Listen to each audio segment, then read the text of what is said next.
জানিয়ে দেব বাংলাদেশের রাজনৈতিক অঙ্গনের এইমাত্র হাতে পাওয়া সর্বশেষ গুরুত্বপূর্ণ সংবাদ। শুরুতেই শিরোনাম। দেশের অর্থনীতিতে মধ্যপ্রাচ্যের সংঘাতের প্রভাব আসতে পারে বললেন প্রধানমন্ত্রী। প্রধানমন্ত্রীর বক্তব্য কিসের ইঙ্গিত বহন করে, থাকছে বিস্তারিত প্রতিবেদনে। এরপর জানিয়ে দেব ভোটের হার ৩০ থেকে ৪০% মধ্যে হতে পারে বললেন সিইসি, থাকছে বিস্তারিত প্রতিবেদনে। সবশেষে জানিয়ে দেব ভোটার উপস্থিতি কম হওয়ার কারণ জানালেন নির্বাচন কমিশনার, থাকছে বিস্তারিত প্রতিবেদনে। এতক্ষণ শিরোনাম শুনছিলেন, এবার বিস্তারিত। প্রধানমন্ত্রী শেখ হাসিনা বলেছেন, বর্তমানে মধ্যপ্রাচ্যে সংঘাতপূর্ণ পরিস্থিতির সৃষ্টির যে আভাস দেখা যাচ্ছে তা সারা বিশ্বের পাশাপাশি বাংলাদেশের সামাজিক, রাজনৈতিক ও অর্থনৈতিক ক্ষেত্রে প্রভাব ফেলবে বলে ধারণা করা যায়। দেশের অর্থনীতিতে এই সংঘাতের কিছুটা প্রভাব আসতে পারে। অর্থনীতিতে সম্ভাব্য বিরূপ প্রভাব প্রশমনের লক্ষ্যে সরকার বিভিন্ন আগাম পদক্ষেপ নিয়েছে বলেও জানিয়েছেন সরকার প্রধান। আজ বুধবার জাতীয় সংসদের সরকারি দলের সংসদ সদস্য সামিল উদ্দিন আহমেদের এক প্রশ্নের জবাবে প্রধানমন্ত্রী শেখ হাসিনা এসব কথা বলেন। তিনি বলেন, বিশ্ববাজারে অস্থিতিশীলতা, বাজার ব্যবস্থাপনা অসামঞ্জস্যতা এবং বিশ্বব্যাপী জ্বালানি তেলের মূল্যবৃদ্ধির সূত্রে দেশের মূল্যস্ফীতি কিছুটা বৃদ্ধি পাওয়ার সম্ভাবনা থাকে। এছাড়া সংঘাতপূর্ণ পরিস্থিতির কারণে পণ্য সরবরাহের সাপ্লাই চেইন ক্ষতিগ্রস্ত হলে মূলত ইরান বা পার্শ্ববর্তী অঞ্চলে রপ্তানি সংশ্লিষ্ট পরিবহন খরচ বেড়ে যেতে পারে। এতে পণ্য তৈরি ও সরবরাহের ব্যয় বৃদ্ধি পাওয়ায় রপ্তানিকারকরা কঠিন প্রতিযোগিতার সম্মুখীন হতে পারেন। প্রধানমন্ত্রী সংসদে বলেন, এমন অবস্থায় মধ্যপ্রাচ্যের চলমান ঘটনা প্রবাহের উপর নজর রাখা এবং নিজ নিজ করণীয় নির্ধারণের জন্য সরকারের সব মন্ত্রণালয় ও বিভাগকে নির্দেশ দিয়েছেন তিনি। সংঘাত দীর্ঘ হলে কোন কোন খাতে প্রভাব পড়তে পারে তা বিবেচনা নিয়ে প্রয়োজনীয় প্রস্তুতি নেওয়ার জন্য নির্দেশনা দিয়েছেন তিনি। সরকারের নেওয়া বিভিন্ন আগাম পদক্ষেপের কথা তুলে ধরে শেখ হাসিনা বলেন, মধ্যপ্রাচ্যে যে কোনো সংঘাতের খবর জ্বালানি তেলের বাজারকে প্রভাবিত করে। এতে পণ্য পরিবহনে জাহাজের ভাড়া বাড়ে, যা আমদানি ব্যয়ের উপর চাপ সৃষ্টি করে। সার আমদানি ব্যয়ে প্রভাব পড়ে। এতে বিকল্প উৎস হিসেবে চীন, মরক্কো, তিউনিসিয়া, কানাডা, রাশিয়া ইত্যাদি দেশের সঙ্গে বিদ্যমান সম্পর্ক আরও জোরদার করা হবে। প্রশ্নোত্তরে প্রধানমন্ত্রী বলেন, সরকার নিত্য প্রয়োজনীয় ভোগ্য পণ্যের মূল্য স্বাভাবিক রাখতে সব ধরনের কার্যক্রম অব্যাহত রেখেছে। ভোগ্য পণ্যের অস্বাভাবিক মূল্য বৃদ্ধিকে অনেকাংশে সংযত করতে পেরেছেন। সরকার প্রধান বলেন, বিশ্ববাজারে কয়েকটি পণ্য যেমন জ্বালানি তেল, ভোজ্য তেল, গম, সারসহ বিভিন্ন খাদ্যপণ্য, ভোগ্যপণ্য ও শিল্পের কাঁচামালের মূল্য বাড়ায় দেশের আমদানিজনিত মূল্যস্ফীতির চাপ অনুভূত হচ্ছে। পাশাপাশি মধ্যপ্রাচ্যে নতুন করে শুরু হওয়া সংঘাতের ফলে সংকট ঘনীভূত হওয়ার আশঙ্কা দেখা দিয়েছে। তবে এ পরিস্থিতিতেও মূল্যস্ফীতি নিয়ন্ত্রণ ও জনগণের উপর প্রভাব প্রশমনের সর্বাত্মক চেষ্টা চালিয়ে যাচ্ছে সরকার।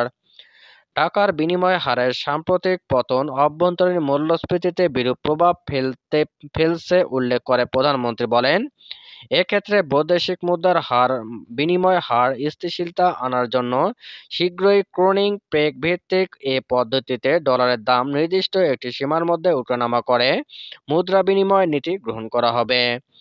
এই ব্যবস্থা বৈদেশিক মুদ্রার বিনিময় হারের অস্বাভাবিক উত্থান পতন রোধ করবে বলে আশা করা যায়।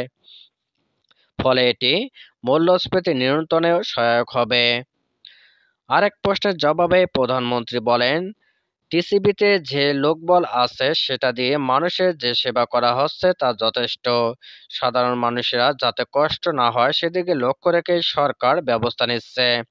প্রধানমন্ত্রী শেখ হাসিনা বলেন, হ্যাঁ, দ্রব্যমূল্য বৃদ্ধি পেয়েছে, যার প্রভাব আছে বিশেষ করে যারা সীমিত আয়ে তাদের জন্য কষ্ট হচ্ছে। তবে গ্রামে যারা নিজেরা উৎপাদন করতে পারেন বা করছেন তাদের খুব একটা কষ্ট নেই, হাহাকারও নেই।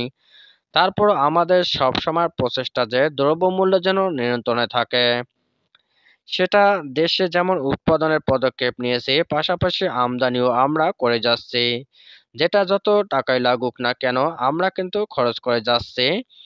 যেটা আমাদের রিজার্ভেও চাপ পড়েছে, মানুষের কল্যাণটা হচ্ছে আমাদের সব থেকে বড় কথা, সেদিকে আমরা লক্ষ্য রেখেছি।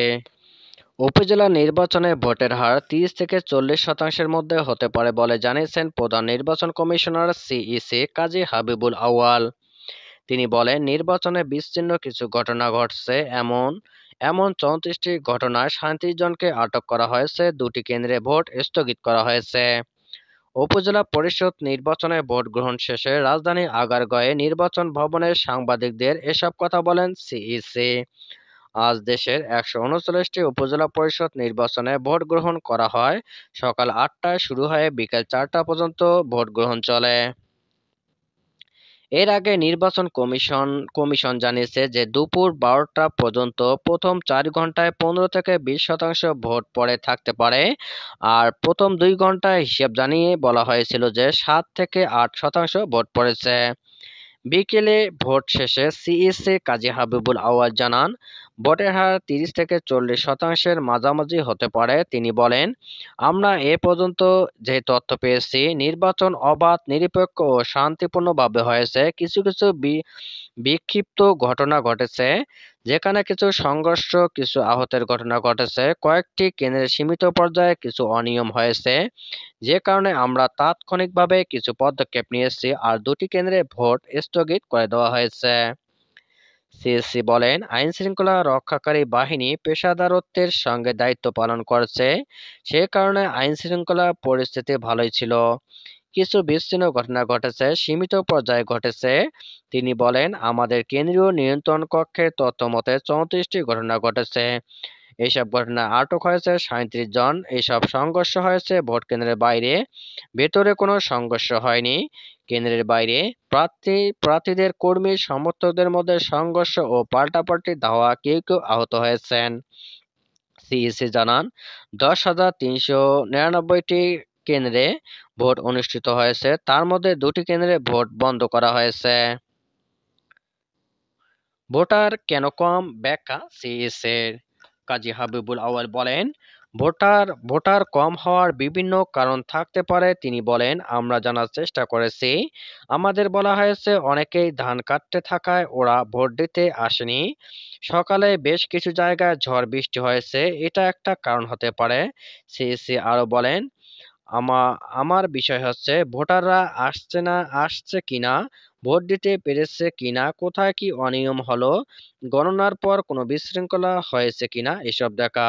তবে ভোটের হার নিয়ে সন্তুষ্ট কিনা সাংবাদিকদের এমন প্রশ্নে তিনি মন্তব্য করতে চাননি সিইসি।